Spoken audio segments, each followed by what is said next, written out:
All right, WrestleMania 36, night one. I would say they did a pretty good job of, splitting both nights up. I felt like with this show right here, you definitely had a lot of depth, for a lot of you guys that are big fans of the wrestlers that came through the indies. I mean, you had Daniel Bryan, Sami Zayn, Kevin Owens, Seth Rollins, AJ Styles, all on the same show. But it does look to me like night two definitely has a little bit more star power. I think the two matches you really were expecting a lot of are actually going to happen on night two. Edge versus Orton, Brock Lesnar versus Drew McIntyre. Those are the two big money matches, so you'll be getting those on night two. Not to mention the, John Cena and guys like that. But, I did think this show would have been a lot better in front of a hot crowd. I thought this show definitely had a lot of potential. Kevin Owens, Seth Rollins, probably the match of the night. You also had some, pretty good stuff on the undercard, so let's get right down to it. You had Alexa Bliss and Nikki Cross going out there and taking on Asuka and Kairi Sane. The Kabuki Warriors. Yeah, I mean, the match started off kind of awkward. There was just a lot of yelling and screaming, especially from Asuka and Kairi Sane. Alexa took a lot of punishment out there, but, her and Nikki Cross, it was like a serious gut check for them. Alexa actually hit the Twisted Bliss a couple of times, and Alexa and Nikki actually won the tag team championships right there. They actually got a lot of time. They got about 15 minutes, more time than a lot of the other matches of the night. So that was pretty weird. But, the match is okay for what it was. I mean, I wouldn't say that was the way you really wanted to start off the weekend. But, congrats to Alexa Bliss and Nikki Cross right there. Next up, you had Elias taking on King Corbin. They showed the spot where Corbin actually threw Elias over the balcony. There was speculation that Elias wouldn't show up. So the match definitely had a lot of tension. They did some spots with the guitar. I would definitely say that the match had just a really raucous feel to it. It definitely did. Corbin actually was pretty engaging here. Like, the one good thing about the show is you heard a lot of trash talking. You heard a lot of back and forth, so that was definitely a good part of it. And Elias actually got the upset victory there. Not a bad match at all. It wasn't actually a little bit better than you would expect. Next up, you had Becky Lynch taking on Shayna Baszler for the WWE Raw Women's Championship, and really, really good stuff while it lasted. This is one of those matches where I thought it could have been a little bit longer.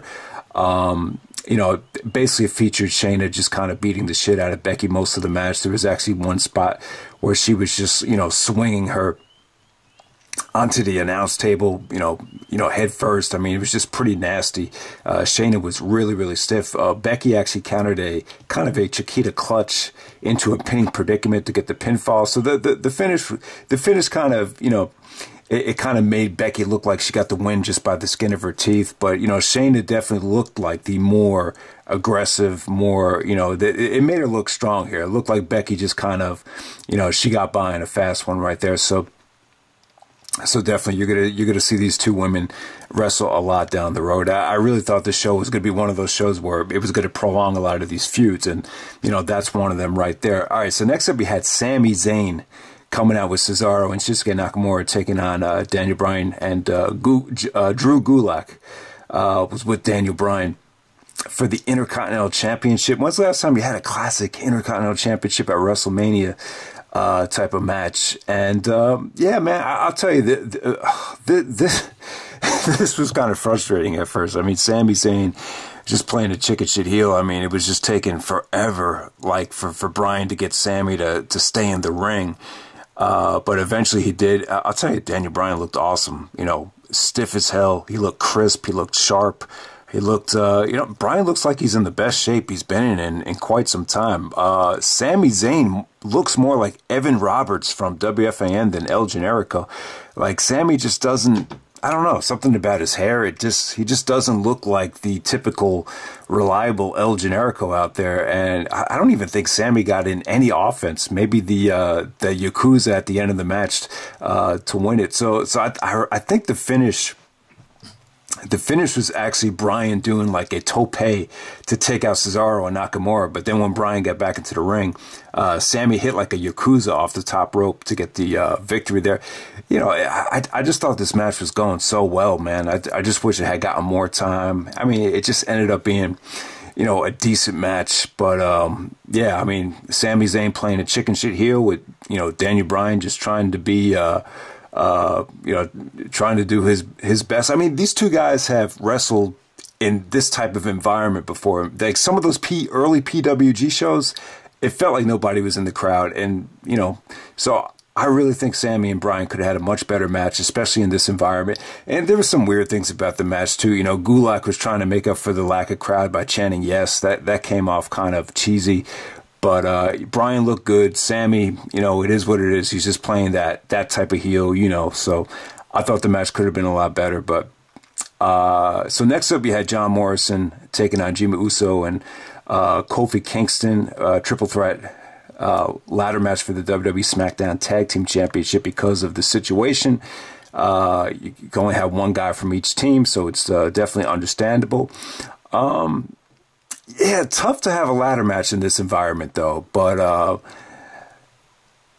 man, I'll tell you, the match definitely had some good spots. Morrison pulled out the, what do you call it, the Starship, the corkscrew Starship spot, man. I can't remember. It's been such a long time since I've seen Morrison as a regular in the WWE. I'm forgetting what he calls some of his moves. But, yeah, he pulled out a lot of great things here. I think it was... Kofi did like a springboard Hurricanrana to Morrison. Also, that came off really well. Just a lot of creative things here. I thought it was wasn't a pretty match, but you know there was just a couple of you could edit this match out, and you could find a lot of creative spots here, especially with the ending with the tag team championships. They actually brought down the thing that was actually holding the belts together, and then Morrison just pulled both belts down by himself as he got knocked off. So that was kind of a sweet finish there. I would definitely say this was the second best match of the night. Maybe, you know, 3.5. I would go that high on that. You know, really, really good ladder match. A triple threat ladder match. I don't know. When's the last time we've seen a triple threat ladder match? Not in a really long time, but, you know, Morrison definitely delivered there. And so good stuff there. Next up, we had Kevin Owens taking on Seth Rollins.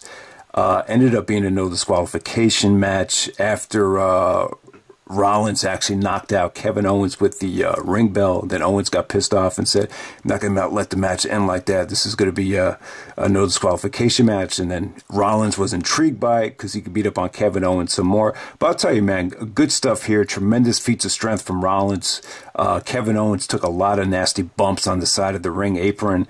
You know, it was just, you know, it was arguably the best work they've done. You know, they could both say they stole the show at WrestleMania. I thought this was the match of the night. You know, Kevin Owens did a kind of a Shane McMahon-like splash, elbow drop, whatever you want to call it, off the top of the WrestleMania sign, through the table. Seth Rollins' selling was pretty incredible. I was actually worried about him at first. He was reacting like he might have punctured a lung, but I don't know. Maybe it's just good selling. Sometimes it's just really, really tough to tell. But it's a good decision there. You know, Kevin Owens really needed the win. You know, Rollins has main event at WrestleMania. He's been champion a lot of different times at this point. So I thought it was very important for Kevin Owens to get his win. And even before Owens did the spot, he even said that this is, you want a WrestleMania moment? Here you go. And then he did it. It was, yeah, I mean, that's one of the good things. That's kind of the silver lining is, you know, you could hear a lot of the comments that are being made, you know, without having the crowd drown it out. And Kevin Owens is actually wearing like a WrestleMania 4 shirt. Instead of having Hogan and Andre on it, he had like 2 pictures of Kevin Owens. That's what it looked like. So that was kind of weird. But all right, so next up we have Braun Strowman taking on Goldberg. Yeah, man. I don't know. I was just cracking up during this match, but you know, I kind of have a soft spot in my heart for Goldberg. I appreciate. I don't know. I don't know. I didn't want to see him lose like this, though. I mean, come on. I mean, what was the point of having him come in if he was just going to lose like that? All right, so, you know, it was like spear, spear, spear, kick out after the spear. And then it was Braun Strowman, like body slam, body slam, body slam, body slam. And then it's over. It was 4 moves from Goldberg, 4 moves from Braun Strowman. And then that was pretty much it. So, yeah, it looks like the Goldberg-Roman Reigns plans are done. I'd be shocked if they ever bring Goldberg back after this. You know, it sucks that Goldberg took a lot of criticism, but I don't know, man. I mean, the guy's 53 years old. I mean, how many times does Roman Reigns need to really be put over? I mean, he's been put over by The Undertaker, by Triple H. I mean, at some point, you just got to move on from, you know, trying to make Roman this ultra big star and just let him naturally develop, man. So that's what I was kind of thinking during this match. But, you know, Strowman versus Goldberg, man. Yeah, I mean, it was interesting to see as it happened. But, you know, I was just kind of saying to myself, man. So definitely, I would say that you know, if you ordered night 1 and were planning on passing up on night 2, I would definitely say you made a mistake.